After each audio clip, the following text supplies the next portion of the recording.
Goeiemôre, 29 September, tyd vir die wêreldnuus. Ons kop sommer af met die verkiesing gister in Moldova daar in net wes van Oekraïne. Hulle het hulle presidensiële verkiesing gehad. En die president wat daar is, Maia Sandu, sy het gewen, haar party is die Pro-European Party. Hulle het gewen, maar sy het ook afgekondig dat daar baie groot inmenging van Rusland was in hierdie verkiesing. Hulle het steeds gewen, want hulle bly pro-Europa, hulle wil Europa join. En Moldova is voorheen deel van USSR.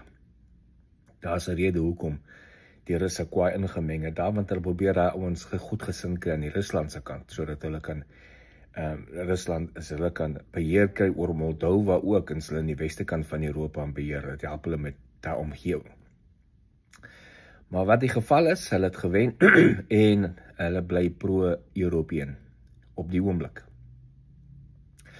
Dan vandag het Trump en Netanyahu samesprekings met 'n peace talk vir Gaza. Dit lyk of dit baie goed gaan sover, en die proposal wat Trump het, wat hy met Netanyahu bespreek, en Hamas sê maar dat nog nie 'n proposal gesien nie, en hulle gaan ook nie insien en hulle gaan ook nie inkry nie. Want dit is uitgestippel maklik so. Die ding is, Hamas moet die oorblywende hostages release binne 48 uur. In ruil sal Israel 'n klomp Palestynë wat in Israel in gevangenis is, ewen die wat lewenslang gevangenis is, ook release. Daarna sal alle Hamas-lede wat oorgee amnestie kry, en hulle moet die plek verlaat. Hulle moet Gaza verlaat. Alle Hamas militêre plekke sal vernietig word, en hulle capability om te fight sal vernietig word, en Hamas sal geen toekoms in die land se regering het nie. So dis die riglyne. Ons sal nou maar sien of hulle dit kan deurstoot, en of Hamas dit sal aanvaar, en indien nie, gaan Israel net steeds voortgaan om stap vir stap deur Gaza te beweeg, en maak seker hulle kry elke Hamas lid en hulle militêre stelsels en goeders en vernietig dit. So, hierdie ding kan onmiddellik stop met hierdie proposal. Hange van Hamas, is hulle ophou om aan mense hostage te hou, want is net nou duidelik gesê, release al die hostages en die oorlog stop onmiddellik, maar hulle hou nie. Hulle hou nog vas aan hulle. So, dan hier by ons in Amerika, Oregon, die staat van Oregon is in die noordweste kus. Hulle soe nou die Trump administration omdat Trump wil soldate in Oregon sit om ICE agents en mense daar te beskerm. Nou, dan kyk ek nou net vir myself. Al hierdie Democrat states, al hierdie liberal state, weet California, Oregon, Washington, die Weskus op, Chicago, Illinois, oralste waar Trump soldate insit om die federal agents in goed te help en om crime in die stad te verminder, is die demokratiese regerings daar, die burgemeester of die governor up in arms en wil die Trump soe, en hulle wil weier dat soldate moet daar kom.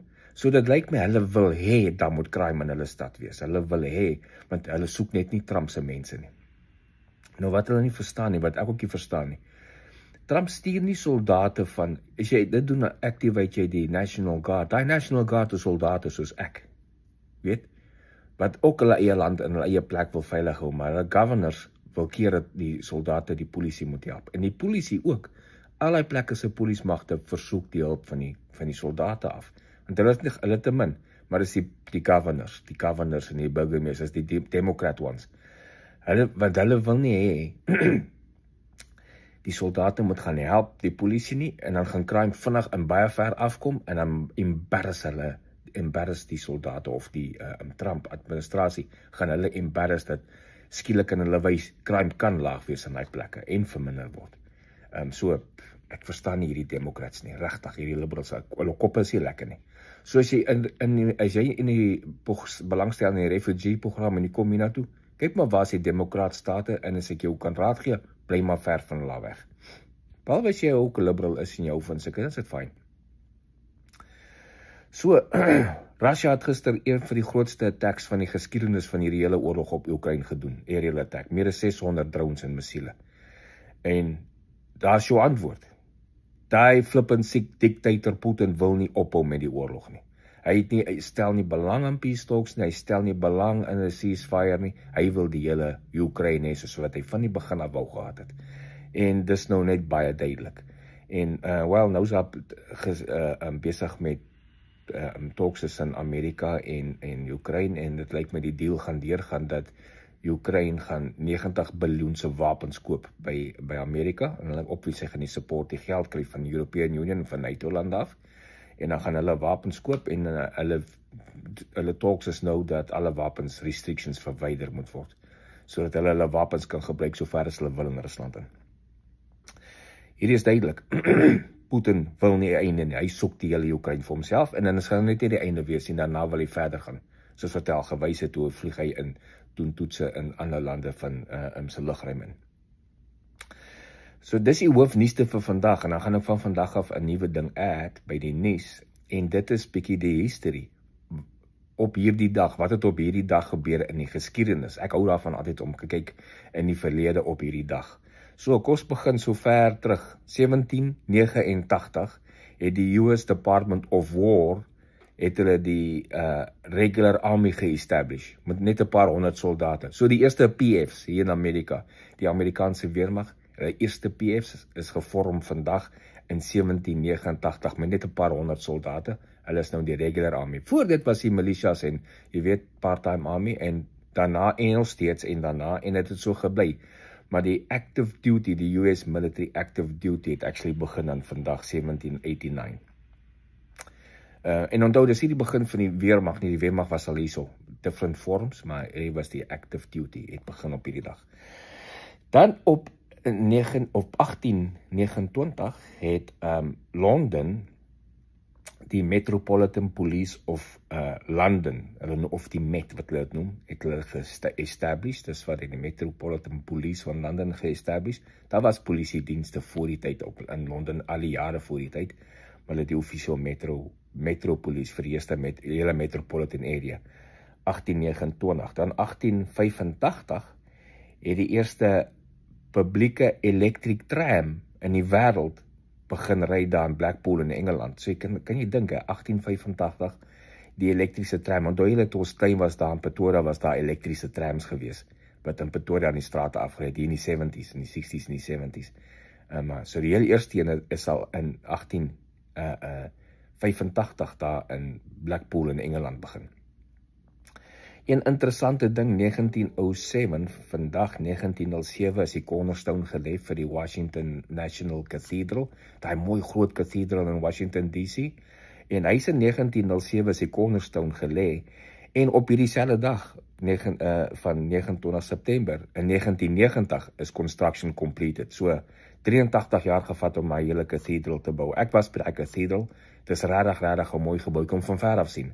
As jy ooit in Washington DC kom, een van die plekke wat jy moet besoek. Dit is regtig interessant. In 1991, op vandag die 29 September, was daar staatsgreep daar in Haiti gewees, en dan 2008, vandag, onthou julle, die stock market gekollaps hier in Amerika. Dis net 2 maande nadat ek in Amerika aangekom het, 2 of 3 maande. So, ons was net hier gewees, toe die stock market kollaps, en die hele ekonomie het nie heeltemal kollaps nie. Dat baie mense geld verloor, veral wat stock markets se doen. Die gemiddelde mens op straat het nie redelike groot impak gehad nie, behalwe die wat al jobs verloor het, maar die meeste mense het nie hulle jobs verloor nie, maar die net hy impact op die ekonomie. En die ekonomie het so 'n paar maande later begin herstel, en hy werk maar in sulke cycles, so die recession oor die hele wêreld het begin hierdie tyd in 2008, en hy was, party lande het vinnig recover, ander het langer gevat. En dan gaan ons maar in cycles, en nou al die slim manne sê weer, het is volgende jaar weer tyd vir 'n recession in die hele wêreld. Kom daar 'n groot recession, maar dat 'n paar jaar terug ook voorspel, kom 'n groot recession wat toe nooit gekom het nie. So ons sal maar sien, as jy geld iewers in stocks en goeders het, houd maar dop jong, want hulle sê, die slim manne sê, volgende jaar kom maar weer recession. Ek byt nie aan daai in somme nie, want die mense maak, ek het al uitsprake gehoor van hoe die Amerikaanse ekonomie en die US dollar al sou kollaps in die laaste 30 jaar. Elke jaar hoor ek, binne volgende 2 jaar gaan die dollar kollaps en Amerika is bankrot. Dis nie weer, Amerika is bankrot al lankal. Mense wat daai uitspraak maak dat Amerika Kamsdag bankrot is, het nie 'n idee wat hier aangaan nie en weet ook nie hoe ekonomie werk nie. Ons is een van die sterkste ekonomies. Ons is die sterkste ekonomie in die wêreld. En vir ons om bankrot te raak gaan nog baie dekades se ernstige mismanagement vat en ernstige corruption vat en so aan om Amerika bankrot te kry. So daai gaan nie kom. Dis nie maklik nie.